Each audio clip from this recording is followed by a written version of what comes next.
Assalamu alaikum students. Hope you will be all fine.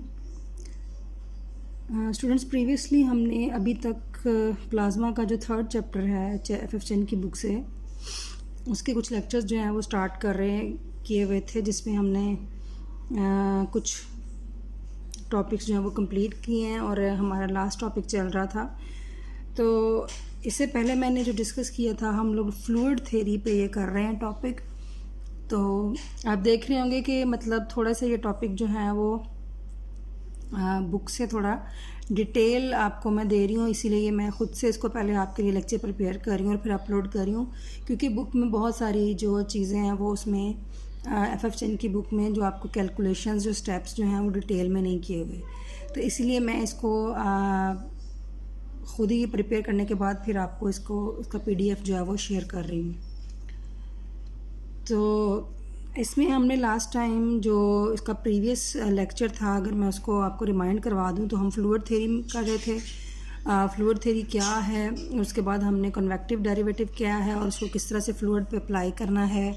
Convective term जो थी वो हमने इंट्रोड्यूस करवाई, फिर हमने इक्वेशन ऑफ मोशन में, और उसके बाद हमने जो फ्लूइड पे नेट फोर्सेस जो हैं वो प्लाज्मा पे जो एक्ट कर रही होती हैं, जब आप उसको एज ए फ्लूइड कंसिडर करते हैं तो वो हमने कंसिडर की, और प्रेशर की टर्म जो थी वो हमने इक्वेशन ऑफ मोशन में ऐड की, जिसको हमने ग्रेड P के तौर पे, ये आप देख रहे होंगे,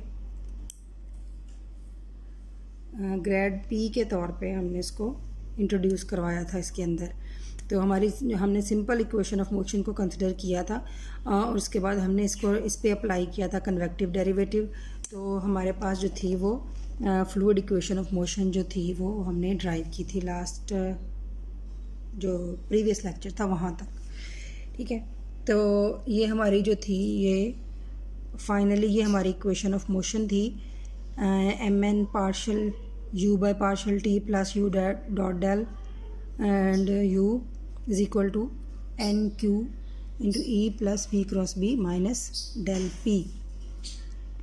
अब इसमें हमने u जो था ये हमने एवरेज वेलोसिटी ली थी, क्योंकि हम पूरा प्लाज्मा कंसिडर नहीं कर रहे थे, पूरा फ्लूइड कंसिडर नहीं कर रहे थे, बल्कि हम उसमें से एक वॉल्यूम एलिमेंट कंसिडर कर रहे थे। और हमने जब उसको एवरेज वेलोसिटी जो है वो उस फ्लूइड का जो वॉल्यूम एलिमेंट है उसकी कंसिडर की थी, इसलिए हम इसको u से रिप्रेजेंट किया, ठीक है।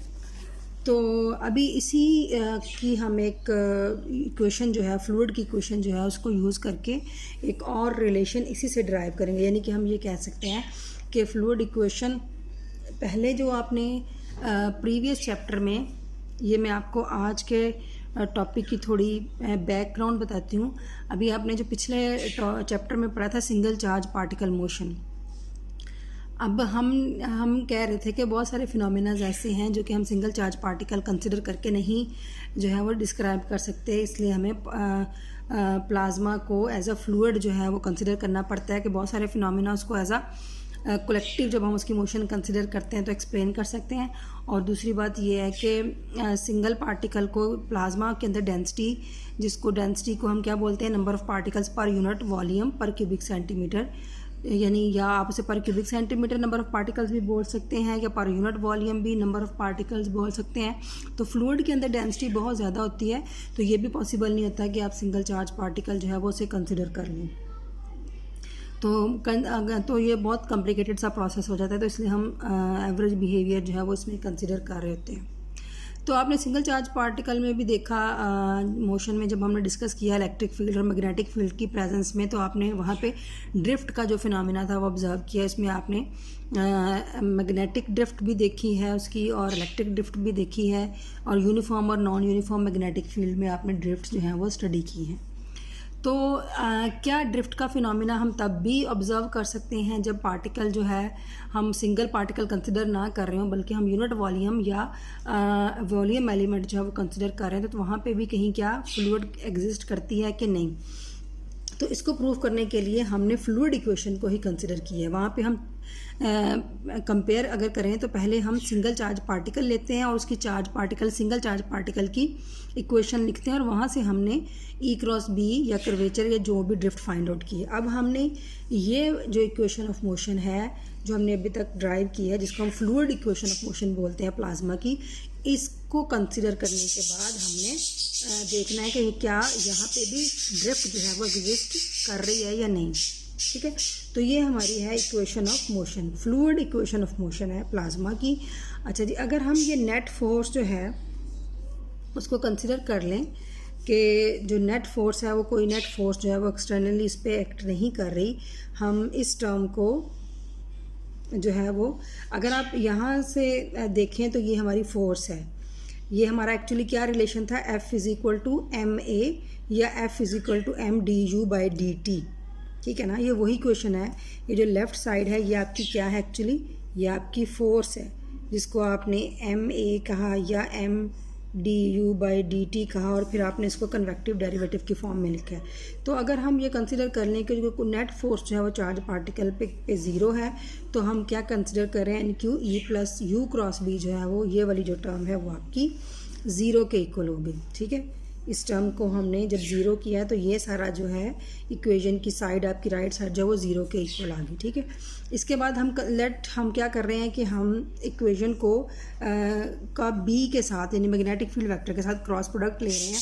तो यहाँ पे E को भी हमने B के साथ इसका क्रॉस प्रोडक्ट लिया और U क्रॉस B का भी हमने B के साथ क्रॉस प्रोडक्ट लिया और इस तरह हमने प्रेशर के साथ इसका क्रॉस प्रोडक्ट लिया। ठीक है, अच्छा जी, क्रॉस प्रोडक्ट लेने के बाद हमने यहाँ पे क्या किया है, बैक कैब रूल जो है वो अप्लाई किया है, यानी कि आपके पास 3 वेक्टर क्वांटिटी हैं तो आप उसका क्रॉस प्रोडक्ट जो है वो ले रहे हैं तो आप उसको बैक कैब रूल से इस फॉर्म में लिख सकते हैं। ठीक है, ये आपका वेक्टर एनालिसिस की डेफिनेशन है कि आप किस तरह से इस तरह इनको लिख सकते हैं। ठीक है जी, अब ये हमारी एवरेज वेलोसिटी है, ये हमारी मैग्नेटिक फील्ड है।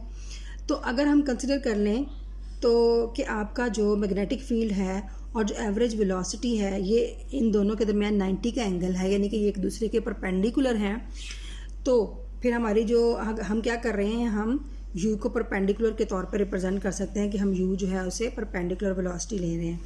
तो अब देखें, जब हम परपेंडिकुलर कंसिडर करेंगे तो ये u dot b which is equal to ub cos theta, और अगर आप 90 कंसिडर कर रहे हैं, परपेंडिकुलर कंसिडर कर रहे हैं तो थीटा विल बी 90 डिग्री और कॉस 90 जो होगा वो आपका ज़ीरो हो जाएगा, तो ये टर्म जो है वो आपकी ज़ीरो हो जाएगी। ठीक है, तो आपके पास इक्वेशन में क्या रह जाएगा, NQE क्रॉस B, ये टर्म आपकी ज़ीरो साथ minus P cross U perpendicular. अब क्योंकि हमने यहाँ पे ज़ीरो वो टर्म उस वक्त हुई है जब आपने जो वेलोसिटी कंपोनेंट है उसको परपेंडिकुलर रखा है, तो इसलिए हमें यहाँ पे U के साथ परपेंडिकुलर का सेम टर्म जो है उसके सबस्क्रिप्ट में लगाना है और ये हमारी टर्म जो है वो एज इट इज़ रही। ठीक है, अच्छा जी, अब हम क्या कर रहे हैं, इस NQ को मल्टीप्लाई कर रहे हैं अंदर, तो NQE cross B minus NQB square U perpendicular minus del P cross B, इसको आप डेल B भी बोलते हैं, प्रेशर ग्रेडियंट भी बोल सकते हैं, इज इक्वल टू ज़ीरो। इस टर्म को हम एक साइड पे रखेंगे। ठीक है, और दूसरी जो टर्म है उसे दूसरी साइड पे ले जाएंगे, तो ये हमारे पास NQB स्क्वायर U परपेंडिकुलर और ये टर्म दूसरी साइड पे चली गई, ये वाली NQE क्रॉस B और ये भी minus del P cross B। Simple मैं इस टर्म को दूसरी साइड पे ले आऊँगी। ठीक है, अब ये जो रिमेनिंग हम इंटरेस्टेड हैं एवरेज वेलोसिटी निकालने में, क्यों, क्योंकि जब भी आपने ड्रिफ्ट निकाली है तो आपने ड्रिफ्ट स्पीड ही निकाली है, तो हम यहाँ पे भी वेलोसिटी निकालना चाहते हैं, तो ये सारे का सारा जो इसके साथ मल्टीप्लाई हो रहा है कंपोनेंट, इसको हम दूसरी साइड पे जाके डिवाइड कर देते हैं, तो ये NQE cross B over NQB square, तो आपका NQ जो है वो NQ से कैंसिल हो गया और इधर ये टर्म एज इट इज़ इसके डिवीजन में आ गई। ठीक है, तो ये टर्म आपके पास सिंप्लीफाई हो गई, E cross B over B square minus del P cross B over NQB square. ठीक है, तो ये अगर आप देखें तो E क्रॉस B ड्रिफ्ट आपके पास आ रही है। ठीक है, इसको हमने जो डेफिनेशन है तो ये आपकी E क्रॉस B ड्रिफ्ट है, इसको हम खुद से नाम दे रहे हैं, इसको जो हम नाम दे रहे हैं ये pressure gradient multiply by B over B square और साथ ही NQ। तो ये जो हमारे पास टर्म है इसको हम VD बोलते हैं और इसको हम कहते हैं ये आपकी डायमैग्नेटिक ड्रिफ्ट है। ठीक है, तो इसका क्या मतलब है कि आपने फ्लूइड इक्वेशन कंसिडर की है और फ्लूइड जब आप प्लाज्मा को एज अ फ्लूइड कंसिडर कर रहे हैं तो तब भी वहाँ पे आपके पास E क्रॉस B ड्रिफ्ट और प्लस डायमैग्नेटिक ड्रिफ्ट जो है वो एग्जिस्ट कर रही है। ठीक है जी, आगे आते हैं हम। अच्छा, ये सम टाइम आपने वर्ड सुना, अभी हमने ये जो इक्वेशन ड्राइव की थी सबसे पहली वो थी fluid equation. Fluid equation, simple equation की बात करें, fluid equation of plasma. Sometime fluid equations यानी कि एडिशनल इक्वेशंस की बात भी हो रही होती है, तो इसका मतलब ये है कि सिर्फ एक फ्लूइड की इक्वेशन जो हमने निकाली है उसको लेके, अभी आपने जो fluid equation of motion consider की है उसको लेके आप फ्लूइड को एज ए प्लाज्मा को एज अ फ्लूइड ट्रीट नहीं कर सकते। यानी कि जो आपने फ्लूइड इक्वेशन ऑफ मोशन ये निकाली है, सिर्फ ये इक्वेशन नहीं है जो कि प्लाज्मा के फ्लूइड बिहेवियर को एक्सप्लेन करे, हमें इसके साथ कुछ एडिशनल इक्वेशंस की भी ज़रूरत पड़ती है। तो इसलिए हम यहाँ पे लिख रहे हैं plasma fluid equations of motion, यानी कि और जो इक्वेशन जो हैं वो इसमें शामिल हैं। तो एक आप जब आप अपना 3rd चैप्टर स्टडी करेंगे या जब आप 4th चैप्टर को स्टार्ट करेंगे तो वहाँ पे हम टर्म यूज़ करेंगे फ्लूइड मॉडल, ठीक है। तो फ्लूइड मॉडल क्या है, इक्वेशंस ऑफ मोशन पे ही कंसिडर, हम इसमें इसको कंसिडर करते हैं, यानी कि जो फ्लूइड मॉडल या फ्लूइड इक्वेशंस ऑफ मोशन है। जब आप fluid equations of motion consider करते हैं तो आप इसमें इक्वेशन कौन कौन सी लेंगे, हम कहते हैं कि this is the combination of 3 equations. इसमें इक्वेशन ऑफ कॉन्टीन्यूटी है। इक्वेशन ऑफ कॉन्टीन्यूटी को हम किस लिए यूज़ करते हैं, वेलोसिटी को कैलकुलेट करने के लिए। सेकंड इक्वेशन जो है मोमेंटम इक्वेशन, जिसको अभी आपने यूज़ भी किया है, जिसको आपने ड्राइव भी प्रीवियस लेक्चर में किया है, उसको हम मोमेंटम इक्वेशन या equation of motion of fluid plasma कहते हैं। और इससे हम फोर्स कैलकुलेट करते हैं, ठीक है, force on a unit volume. Third इसी में अगर आप देखें तो इसी में जो फ्लूइड इक्वेशन है आपने कंसिडर की है बार बार, जो आपने ड्राइव की है, इसमें आप ये यूज़ कर रहे हैं प्रेशर, ठीक है। तो इस प्रेशर को फाइंड आउट करने के लिए या इसका रिलेशन क्या है, हमें एक इक्वेशन की ज़रूरत होती है। जब भी आप फ्लूइड इक्वेशन को सॉल्व करेंगे तो हमें इसकी वैल्यू सब्स्टिट्यूट करनी पड़ती है, इसका रिलेशन सब्स्टिट्यूट करना पड़ता है। तो उसका जो रिलेशन हम फाइंड आउट करते हैं उसको हम इक्वेशन ऑफ स्टेट बोलते हैं, उसे हम इक्वेशन ऑफ स्टेट बोलते हैं। बेसिकली ये कोई सेपरेट इक्वेशन नहीं है। मोमेंटम इक्वेशन में जो है प्रेशर, उसका रिलेशन लगाने के लिए जो हम इक्वेशन यूज़ करेंगे वो उसे हम इक्वेशन ऑफ स्टेट बोलेंगे, ठीक है। तो ये 3 इक्वेशन है basically, quantity equation, momentum equation या जिसे आप फ्लूइड इक्वेशन ऑफ मोशन बोलते हैं, और फ्लूइड इक्वेशन में आपको चाहिए होगी इक्वेशन ऑफ स्टेट उसे कंप्लीट करने के लिए, ठीक है। तो जब आप इसको फ्लूइड मॉडल कहेंगे तो तब लास्ट में आपको एक इक्वेशन चाहिए होगी जिसको हम पॉइजन्स इक्वेशन बोलते हैं, ठीक है। फ्लूइड को प्लाज्मा को एज अ फ्लूइड रिप्रेजेंट करने के लिए, प्लाज्मा को एज अ फ्लूइड रिप्रेजेंट करने के लिए आपको equation of continuity, equation of motion और इक्वेशन ऑफ स्टेट की ज़रूरत है, ठीक है। लेकिन जब आपने कोई भी आगे फर्दर, जब आप 4th चैप्टर पढ़ेंगे जो वेव्स का चैप्टर है, जब आपने वेव्स को स्टडी करना है और फिर वेव्स के रिलेशंस आपने ड्राइव करने हैं, तो वहाँ पे आपको फ्लूइड मॉडल अप्लाई करना पड़ता है। तो फ्लूइड मॉडल उस वक्त कंप्लीट होगा जब इन तीनों इक्वेशन के साथ साथ आप चौथी पॉइजन्स इक्वेशन जो है वो यूज़ करें, ठीक है। तो फ्लूइड मॉडल जब भी हम पढ़ते हैं, आप डिफरेंट रेफरेंसेस चेक करें तो फ्लूइड मॉडल में हम 3 इक्वेशंस कंसिडर करते हैं। Fluid model consist of equation of continuity, equation of motion और पॉइजन्स इक्वेशन, ठीक है। उसमें जो एनर्जी कंजर्वेशन इक्वेशन है या जिसको आप इक्वेशन ऑफ स्टेट बोल रहे हैं, यानी कि जो प्रेशर का रिलेशन है, उसको अलहदा से इक्वेशन कंसिडर नहीं किया जाता, ठीक है। जब फ्लूइड मॉडल की आप डिफरेंट रिसर्च वर्क्स में या डिफरेंट जगहों पे आपको फ्लूइड मॉडल पूछा जाता है कि फ्लूइड मॉडल कौन सी इक्वेशन पे मुश्तमिल है, तो फिर आपने ये 3 इक्वेशंस बतानी होती हैं, equation of continuity, equation of motion और पॉइजन्स इक्वेशंस। उसमें जो इक्वेशन ऑफ स्टेट है या एनर्जी कंजर्वेशन इक्वेशन है, वो इक्वेशन ऑफ मोशन का ही एक पार्ट है, ठीक है, क्योंकि उसी में हमने इसको सब्स्टिट्यूट करना होता है। तो इक्वेशन ऑफ स्टेट को हम एनर्जी कंजर्वेशन इक्वेशन भी बोलते हैं, ठीक है। तो सबसे पहले हमने इक्वेशन ऑफ कॉन्टीन्यूटी जो है उसको डिस्कस करना है, स्टेप बाय स्टेप हम तीनों इक्वेशंस की बात करेंगे। तो इक्वेशन ऑफ कॉन्टीन्यूटी को हमने ड्राइव करना है, तो हम ये पूरा एक प्लाज्मा फ्लूइड कंसिडर कर रहे हैं और प्लाज्मा फ्लूइड के अंदर हम एक छोटा सा वॉल्यूम कंसिडर कर रहे हैं, ठीक है। ये वॉल्यूम है और एक टर्म यहाँ पे अब बार बार यूज़ होगी, मैं पहले ही आपको डिफ़ाइन कर दूँ। यहाँ पे एक टर्म हम यूज़ करेंगे N basically number of particles हैं, तो प्लाज्मा के केस में हम इसको बोलेंगे नंबर डेंसिटी, ठीक है। नंबर डेंसिटी का मतलब है नंबर ऑफ चार्ज पार्टिकल्स पर क्यूबिक सेंटीमीटर, यानी कि आपने जो भी वॉल्यूम कंसिडर करना है अभी उसके पर क्यूबिक सेंटीमीटर में जितने नंबर ऑफ़ पार्टिकल्स होंगे उसको हम नंबर डेंसिटी बोलेंगे। ठीक है, मैस डेंसिटी जो होती है वो मैस पर यूनिट वॉल्यूम होता है, नंबर डेंसिटी जो है वो number of particles per unit volume होता है या पर क्यूबिक सेंटीमीटर में बोलते हैं। ठीक है, अच्छा अगर हम इक्वेशन ऑफ कंटिन्यूटी की एक जनरल सी डेफिनेशन देखें तो ये जो इक्वेशन ऑफ कंटिन्यूटी है ये कंजर्वेशन ऑफ फ्लूइड या कंजर्वेशन ऑफ मैटर की इक्वेशन है। तो के मतलब जो नेट प्रोडक्ट है आप उसे जो है वो कांस्टेंट कंसिडर करते हैं। तो कंजर्वेशन ऑफ मैटर रिक्वायर क्या करती है, the total number of particles in a volume V can change only if there is a net flux of particles crosses the surface S which bound the volume. ये definition है। ठीक है, अब इसको आसान वर्ड में मैं आपको बता दूं कि मतलब अगर आपके पास कोई सरफेस है उसमें n नंबर ऑफ पार्टिकल्स, कोई वॉल्यूम V है, कोई वॉल्यूम V है, इसके अंदर n नंबर ऑफ पार्टिकल्स हैं, n मतलब मैं कहूँ कि 10 नंबर ऑफ पार्टिकल, वो 10 के 10 इसके अंदर तब तक 10 ही रहेंगे जब तक इसमें से कुछ नंबर ऑफ पार्टिकल्स इस सरफेस की बाउंड्री से बाहर ना चले जाएं। ठीक है, इसको क्रॉस ना करें। तो फ्लक्स की बात की है, फ्लक्स का क्या है, फ्लक्स का भी मतलब यही है नंबर ऑफ पार्टिकल्स या नंबर ऑफ रेज जो है वो किसी सरफेस को क्रॉस कर रही हो नॉर्मली परपेंडिकुलर डायरेक्शन में, तो यहाँ पे इसको हम फ्लक्स बोलते हैं। तो ये इसका मतलब ये है कि नंबर ऑफ़ पार्टिकल्स जो है वॉल्यूम V में वो कांस्टेंट ही रहेंगे, वो चेंज नहीं होंगे। कब तक, जब तक इसमें से कुछ नंबर ऑफ़ पार्टिकल्स या पार्टिकल्स का फ्लक्स जो है वो S सरफेस को क्रॉस नहीं करता। ठीक है, ये इसकी जो डेफिनेशन है जो हम ले रहे हैं।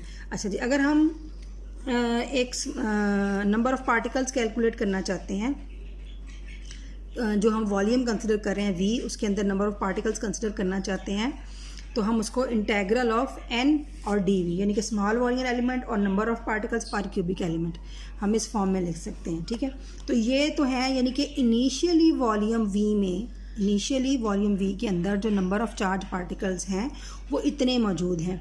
फिर हमने कहा कि तब तक ये n चेंज नहीं होगा जब तक उसमें से कुछ पार्टिकल जो हैं वो सरफेस को क्रॉस नहीं कर जाते या उसको छोड़ नहीं देते। तो इसके चेंज को अगर हम लिखें कि जब कब चेंज होगा, partial n by partial t after some time ये चेंज होगा विद द टाइम t। कब चेंज होगा, जब माइनस किस लिए आ रहा है, अब हम ये रिलेशन उन पार्टिकल्स के लिए लिख रहे हैं जो कि सरफेस को छोड़ देते हैं या उसे क्रॉस करेंगे। सरफेस क्लोज सरफेस है, उसको मैं ऐसे रिप्रेजेंट कर रही हूँ, कौन से नंबर ऑफ पार्टिकल्स उसको छोड़ रहे हैं। ठीक है, इसीलिए इसके साथ नेगेटिव साइन लगा रहे हैं। और जाहिर है जब वो छोड़ेंगे तो इसका मतलब वो किसी ना किसी वेलोसिटी के साथ क्रॉस करेंगे, और ये वो सरफेस है जिसे वो मतलब पूरी सरफेस नहीं बल्कि उस सरफेस के जिस पार्ट में से जिस स्मॉलर पार्ट को वो छोड़ रहे हैं वो हम कंसिडर कर रहे हैं। ठीक है, तो ये हमारी जो इक्वेशन हो जाएगी यहाँ पे partial n by partial t की फॉर्म में वो इस तरह से बन जाएगी। अब ये हमारा है सरफेस इंटीग्रल। सरफेस इंटीग्रल को हम क्लोज सरफेस को इससे रिप्रेजेंट करते हैं। ठीक है, तो अब क्लोज सरफेस को हम वॉल्यूम इंटीग्रल में चेंज कर सकते हैं by using the divergence theorem. तो डाइवर्जेंस थ्योरम आपका क्या है, close integral surface f dot ds, इसको हमने वॉल्यूम में जब करना है तो आप इस जो भी आपकी फिजिकल क्वांटिटी होती है आप उसका डेल डॉट यानी आप उसका डाइवर्जेंस लेते हैं। ठीक है, और आपका जो सरफेस इंटीग्रल होता है वो वॉल्यूम इंटीग्रल में चेंज होता है, और जो आपका इंटीग्रैंड होता है सरफेस इंटीग्रैंड वो आपका वॉल्यूम इंटीग्रैंड में चेंज होता है। तो अब जब हम इसको यहाँ पे अप्लाई करेंगे तो ये क्या बन जाएगा, डेल डॉट आपकी फिजिकल क्वांटिटी इस वक्त क्या है NU, तो ये बन जाएगा डेल डॉट NU, ये आपका V बन जाएगा और ये आपका dV। तो इसको हम इस तरह से नेट लिखेंगे, partial n by partial t is equal to minus integral V del dot NU dV की फॉर्म में। ठीक है, अच्छा जी, आगे हम अब क्या करेंगे, यहाँ पे हम n की वैल्यू सब्स्टिट्यूट करेंगे। आपने n की वैल्यू कंसिडर की हुई है, ये आपने n की वैल्यू क्या कंसिडर की हुई है, इंटीग्रल वॉल्यूम n dV। तो यहाँ पे अब आप इस जगह पे n की वैल्यू जो है वो सब्स्टिट्यूट करेंगे। जब हम इसकी n की वैल्यू सब्स्टिट्यूट करेंगे तो partial n by partial t dV और v, और ये आपका मतलब उसी की जो है वो राइट साइड है। इस इंटीग्रल को हम दूसरी साइड पे ले जाएंगे। अच्छा, आप दो तरह से इसको लिख सकते हैं क्योंकि सेम इंटीग्रल है। आप इस तरह से भी कह सकते हैं कि दोनों साइड पे इंटीग्रल जो है वो कैंसिल कर दें, वॉल्यूम भी और ये भी कैंसिल कर दें, तो भी आपके पास ये नेट जो है वो ज़ीरो के इक्वल हो जाएगी। या आप इसको इस तरह से ला सकते हैं कि आप इसको दूसरी साइड पे ले आए हैं यहाँ से आपने वॉल्यूम इंटेग्रल कॉमन लिया है, तो या तो आपका वॉल्यूम 0 के इक्वल होगा या आपकी ये टर्म 0, तो वॉल्यूम तो 0 कंसिडर नहीं कर सकते, तो ये इंटरनल क्वांटिटी जो है वो इसको हम 0 के इक्वल लिख सकते हैं। ठीक है, तो बोथ साइड्स पे आप सेम इंटेग्रल है वॉल्यूम इंटेग्रल, इनको कैंसिल करके dv को कैंसिल करके भी आप इसको 0 के इक्वल लिख सकते हैं, या आप ये बोल सकते हैं इधर dv is equal to dv0 जो है ये तो आपका dv0 है, या फिर आपकी ये टर्म 0, तो आपने इस टर्म को 0 कर लिया। तो partial N by partial t plus del dot N V is equal to 0। ठीक है, लेकिन अगर आप इसको इसके इंटेग्रल को सॉल्व करें तो ये आपके पास जो इक्वेशन जो है, अगर आप इसका इंटेग्रल सॉल्व करेंगे तो ये जो आपके पास पार्शियल एन पार्शियल टी, अगर आप इसी में सॉल्व कर लें इस तरह से, तो ये आपके पास कांस्टेंट आएगा। ठीक है, तो कांस्टेंट का मतलब है ये फ्लूइड के लिए हमें जो हमने कंसिडर किया था कि ये फ्लूइड कंजर्वेशन को बताता है, तो ये उसको बताता है। लेकिन जब हम इसको वैक्यूम के लिए कंसिडर करेंगे तो फिर हम कांस्टेंट नहीं बल्कि यहाँ पे 0 लिखेंगे इसको। ठीक है, क्योंकि हमने इसके स्टार्ट में इसके डेफिनेशन को बोला है कि ये हमें कंजर्वेशन ऑफ फ्लूइड के बारे में बताता है, तो इसका मतलब इस टर्म को इज इक्वल टू कांस्टेंट होना चाहिए। अगर आप इसकी इंटीग्रेशन सॉल्व करें या इसका डेरिवेटिव लें तो ये इसको रिवर्स करें तो ये कांस्टेंट के इक्वल आएगा। ठीक है, तो आप जब हम इसको वैक्यूम के लिए कंसिडर करते हैं तो ये हम इसको 0 के लिए इक्वल लिखते हैं। अच्छा जी, नेक्स्ट इक्वेशन है इक्वेशन ऑफ मोशन। ये वही है जो आपने पीछे ड्राइव की थी, जिसे आप कहते हैं equation of motion of plasma या fluid equation of motion of plasma. इसका दूसरा नाम जो है वो मोमेंटम बैलेंस इक्वेशन भी है। ठीक है, तो इसको हम ऑलरेडी ड्राइव कर चुके हैं। नेक्स्ट क्या है हमारी इक्वेशन ऑफ स्टेट, जिसको मैंने बोला कि हम इसको एनर्जी कंजर्वेशन इक्वेशन भी बोलते हैं। तो इस इक्वेशन को ड्राइव करने के लिए हमारा जो भी सिस्टम होता है हम कंसिडर करते हैं कि वो हमारा एडियाबैटिक सिस्टम है।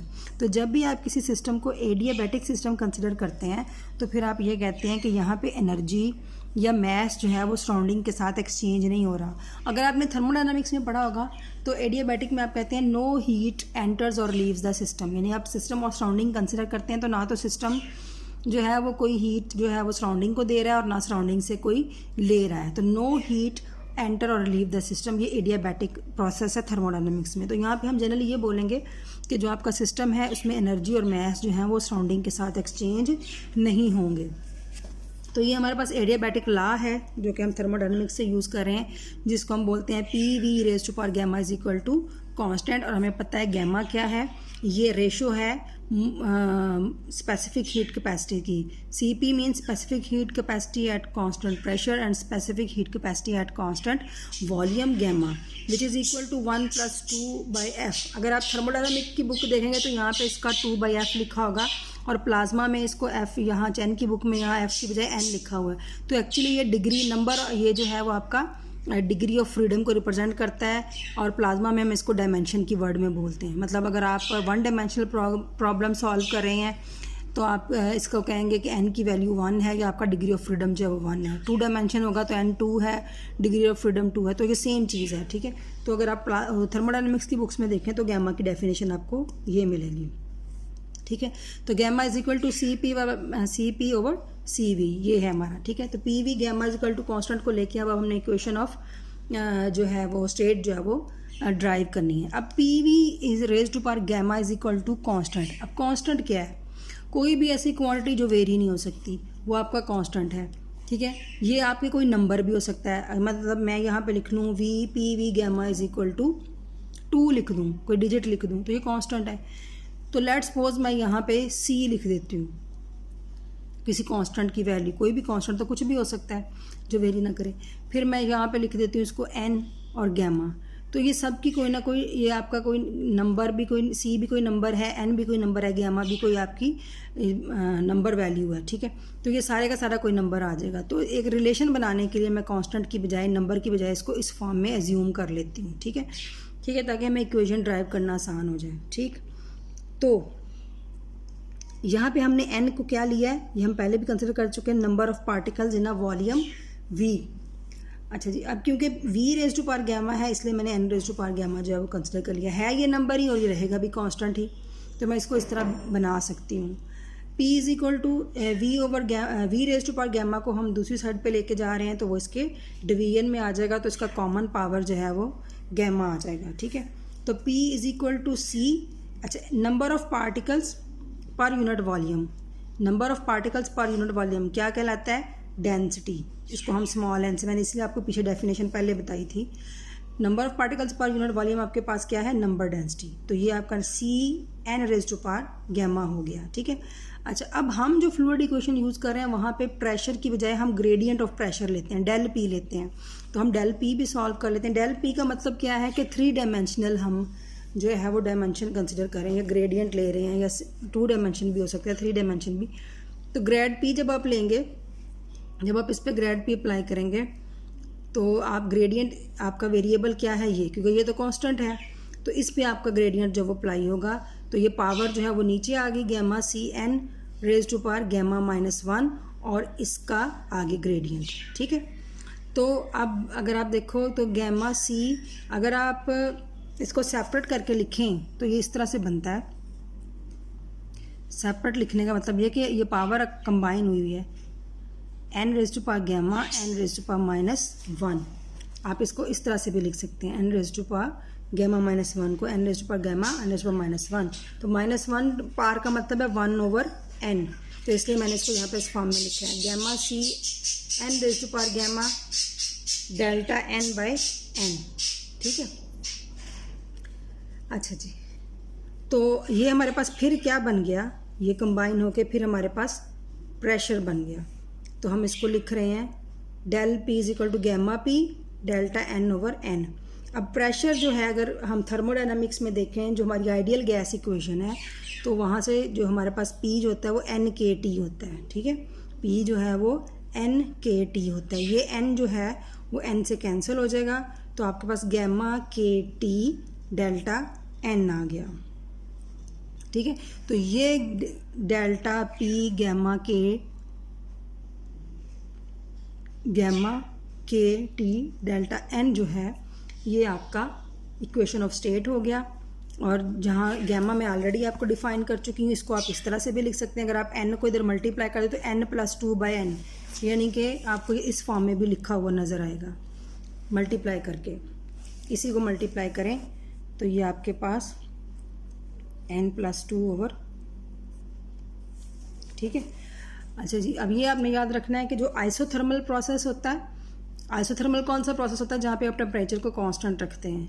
आइसोथर्मल प्रोसेस के लिए गैमा की जो वैल्यू होती है वो 1 होती है, और एडियाबैटिक जो प्रोसेसेस होते हैं, सिस्टम होते हैं, उनके लिए गैमा की वैल्यू जो है वो >1 होती है। ठीक है, तो ये हमारी फ्लूइड थ्योरी जो है वो यहाँ पे कंप्लीट हो रही है। ये टॉपिक कंप्लीट हो गया है। अब हमने जो नेक्स्ट चैप्टर है वो बड़ा इंपॉर्टेंट चैप्टर है, जिसमें हमने वेव्स जो हैं वो स्टडी करनी है। और वेव्स, अब एक्चुअली ये सारा आपको जो मैंने फ्लूइड थ्योरी की है, ये अब हमने वेव्स की स्टडी पे अप्लाई करनी है। आपने आगे जो भी वेव्स पढ़नी है, प्लाज्मा के अंदर वेव्स एग्जिस्ट करती हैं, जो भी हमने वेव स्टडी करनी है, उनको स्टडी करने के लिए हमें इसी फ्लूइड मॉडल की ज़रूरत होगी। हमने प्लाज्मा को एज ए फ्लूइड कंसिडर करना है, और यही फ्लूइड मॉडल अप्लाई करके हमने उन वेव्स को स्टडी करना है और उनको सॉल्व करना है। ठीक है जी, तो नेक्स्ट हम इंशाल्लाह 4th चैप्टर जो है वो स्टार्ट करेंगे।